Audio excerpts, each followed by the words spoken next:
नमस्कार दोस्तों, स्वागत है आपका साइट फॉर वर्ल्ड के ऑफिशियल लर्निंग प्लेटफॉर्म पर, जहां स्टूडेंट्स और जॉब सीकर्स के लिए करियर, टेक्नोलॉजी और प्लेसमेंट से जुड़ी इंडस्ट्री ओरिएंटेड और प्रैक्टिकल नॉलेज दी जाती है। अगर आप अपनी स्किल्स को नेक्स्ट लेवल तक ले जाना चाहते हैं तो आप बिल्कुल सही जगह पर आए हो। चलिए शुरू करते हैं आज का इम्पोर्टेंट सेशन। नमस्ते स्टूडेंट्स, आज का टॉपिक है the pillars of professional software engineering. आप रेडी हो? फोकस मोड ऑन है ना? मोबाइल साइड में रख दिया? स्क्रीन पे ध्यान है? चलो शुरू करते हैं। सबसे पहले एक सिंपल सा सवाल, क्या आप सिर्फ कोड लिखते हैं या आप सॉफ्टवेयर बिल्ड करते हैं? ये सवाल ही सबसे बड़ा डिफरेंस है एक कोडर और एक प्रोफेशनल सॉफ्टवेयर इंजीनियर के बीच। आज हम इसी जर्नी के बारे में बात करेंगे, सिर्फ कोड लिखने से आगे बढ़कर एक कंप्लीट सॉफ्टवेयर इंजीनियर बनने तक। समझ आ रहा है? चलें आगे।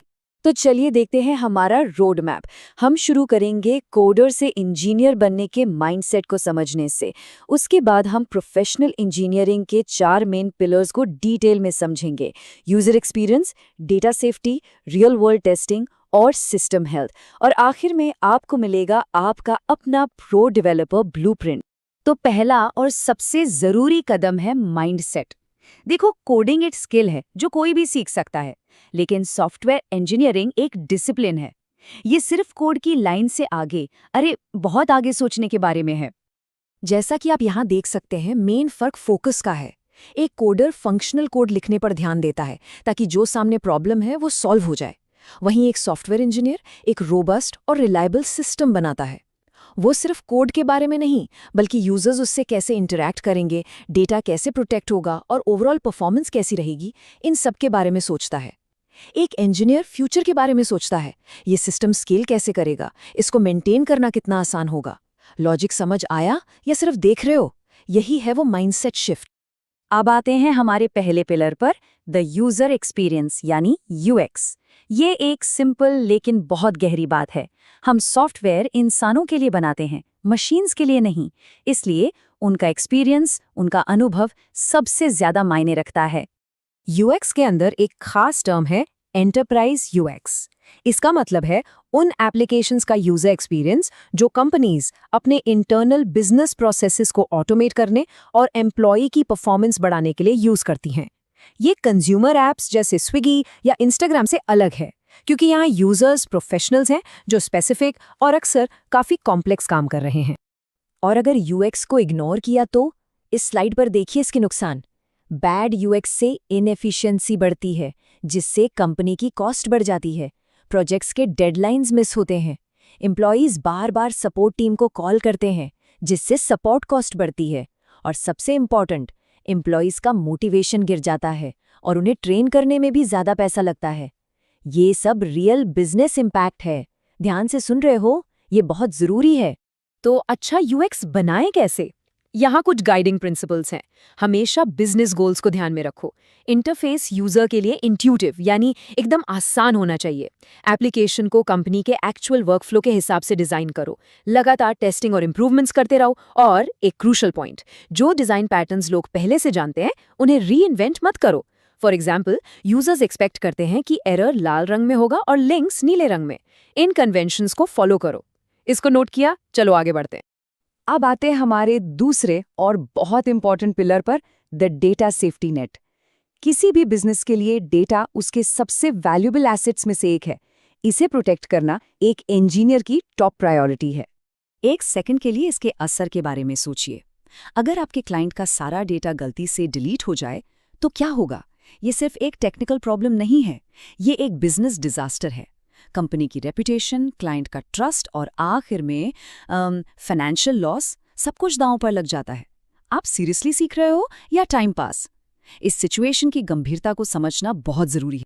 इसलिए बैकअप जरूरी है। चलिए इस टेबल को आराम से समझते हैं। ध्यान से देखो स्क्रीन पे। 3 मेन टाइप्स हैं। फुल बैकअप सारे डेटा की कंप्लीट कॉपी बनाता है, सिंपल लेकिन टाइम कंज्यूमिंग।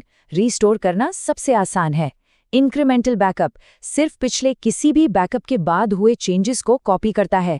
बैकअप लेना फास्ट है पर रीस्टोर करना कॉम्प्लेक्स हो सकता है। और आखिर में differential backup last full backup के बाद हुए सारे चेंजेस को कॉपी करता है।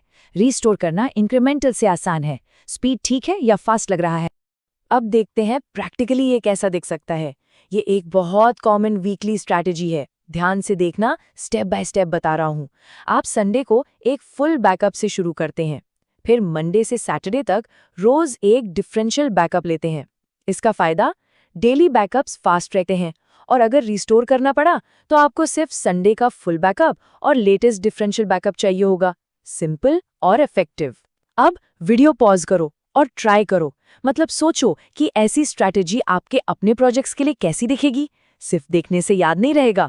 ओके, हमारा तीसरा पिलर है रियल वर्ल्ड टेस्ट। आपने सॉफ्टवेयर बना लिया, पर क्या वो एक्चुअल यूजर्स के लिए उनके रियल एनवायरनमेंट में काम करेगा, ये वेरीफाई करना बेहद जरूरी है।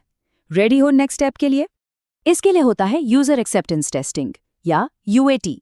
ये सॉफ्टवेयर टेस्टिंग का आखिरी फेज है, जहां एक्चुअल एंड यूजर्स सॉफ्टवेयर को टेस्ट करते हैं। वो देखते हैं कि क्या सॉफ्टवेयर उनके जरूरी काम रियल वर्ल्ड सिनेरियोज में कर पा रहा है या नहीं। ये फाइनल गो या नो गो डिसीजन से पहले का अल्टीमेट चेक है। इस स्टेप का पर्पस समझ, पर एक बात ध्यान रखिए, पहले यूएटी को एक आखिरी स्टेप माना जाता था, लेकिन अब जैसा कि आप इस डायग्राम में देख सकते हैं, यूएटी एक कंटिन्यूअस साइकिल है। ये सिर्फ प्रोजेक्ट के एंड में नहीं होता, बल्कि डेवलपमेंट के दौरान लगातार चलता रहता है, जिससे फीडबैक मिलता रहे और कोर्स करेक्शन टाइम पर हो सके। और ये साइकिल इतना इंपॉर्टेंट क्यों है, इस कोड को देखिए। प्रॉब्लम्स जितनी देर से पकड़ में आती हैं, उन्हें ठीक करना उतना ही महंगा होता है। एक बग जो रिलीज के बाद मिलता है, उसे फिक्स करने में 10 गुना ज्यादा टाइम और पैसा लग सकता है उस बग के मुकाबले जो डेवलपमेंट के दौरान पकड़ा गया हो। एक कंटिन्यूअस यूएटी साइकिल प्रॉब्लम्स को जल्दी पकड़ने का हमारा सबसे अच्छा डिफेंस है। Example clear? चलिए अब चलते हैं अपने आखिरी और चौथे पिलर पर, the systems health. Software release करना ही काफी नहीं है, उसे प्रोडक्शन में मॉनिटर करना, उसकी हेल्थ को समझना, ये भी एक प्रोफेशनल इंजीनियर का काम है। फोकस बना हुआ है? चलो आगे। इसमें पहला कॉन्सेप्ट है परफॉर्मेंस टेस्टिंग। ये सिर्फ स्पीड चेक करने के बारे में नहीं है, ये इस बारे में है कि सिस्टम प्रेशर में यानी प्रोडक्शन जैसे लोड में कितना रिस्पॉन्सिव, रिलायबल और स्केलेबल रहता है। क्या 1000 यूजर्स एक साथ आने पर आपकी ऐप क्रैश तो नहीं हो जाएंगी? ये परफॉर्मेंस टेस्टिंग बताता है। और ये हमें एक मॉडर्न कॉन्सेप्ट तक लाता है, ऑब्जर्वेबिलिटी। ऑब्जर्वेबिलिटी का मतलब है सिस्टम के इंटरनल स्टेट को समझने की एबिलिटी उसके जनरेट किए हुए डेटा जैसे लॉग्स, मैट्रिक्स और ट्रेसेस से। ये सिंपल मॉनिटरिंग से आगे की चीज है। मॉनिटरिंग आपको बताता है कि क्या गलत हुआ, ऑब्जर्वेबिलिटी आपको समझने में मदद करता है कि क्यों गलत हुआ। ये गूगल क्लाउड का कोट इस डिफरेंस को ब्रिलियंटली समझाता है। ऑब्जर्वेबिलिटी का मतलब है उन चीजों को एक्सप्लोर करना जिनके बारे में आपने पहले से सोचा ही नहीं था। आप सिस्टम से नए नए सवाल पूछ सकते हैं। ये प्रोएक्टिव डीबगिंग है। एक बार फिर ध्यान से देखें, अगर इंटरव्यू में पूछा गया मॉनिटरिंग और ऑब्जर्वेबिलिटी में क्या फर्क है, तो बता पाओगे? तो हमने चारों पिलर्स कवर कर लिए हैं। अब इन सब को एक साथ जोड़कर बनाते हैं आपका पर्सनल ब्लूप्रिंट, एक प्रोफेशनल सॉफ्टवेयर इंजीनियर बनने का रोड मैप। तो आज हमने क्या सीखा? ये हैं आपके इंजीनियरिंग एक्सीलेंस के 4 पिलर्स। पहला, यूजर एक्सपीरियंस, क्योंकि हम इंसानों के लिए बिल्ड करते हैं। दूसरा, डेटा सेफ्टी नेट, क्योंकि डेटा आपका सबसे कीमती एसेट है। तीसरा, रियल वर्ल्ड टेस्ट, ताकि हमारा सॉफ्टवेयर सच में काम करे। और चौथा, सिस्टम्स हेल्थ, ताकि हमारा सिस्टम रिलायबल और रिस्पॉन्सिव रहे। समझ आया? क्लियर है? अब आपका काम है प्रैक्टिस करना। खुद से ये सवाल पूछो, इन 4 पिलर्स में से आप सबसे पहले किसे मजबूत करोगे? अपने करंट प्रोजेक्ट्स में देखो कि कहाँ सबसे ज्यादा इम्प्रूवमेंट की जरूरत है। अगर कोई डाउट है तो कमेंट सेक्शन में बताना। नेक्स्ट सेशन में हम इन्हीं कॉन्सेप्ट्स को और डीप में कोड एग्जाम्पल्स के साथ। तो हमारे चैनल को सब्सक्राइब कीजिए और वीडियो को अपने दोस्तों के साथ शेयर जरूर कीजिए। कमेंट सेक्शन में अपना डाउट या नेक्स्ट टॉपिक लिखना मत भूलिएगा।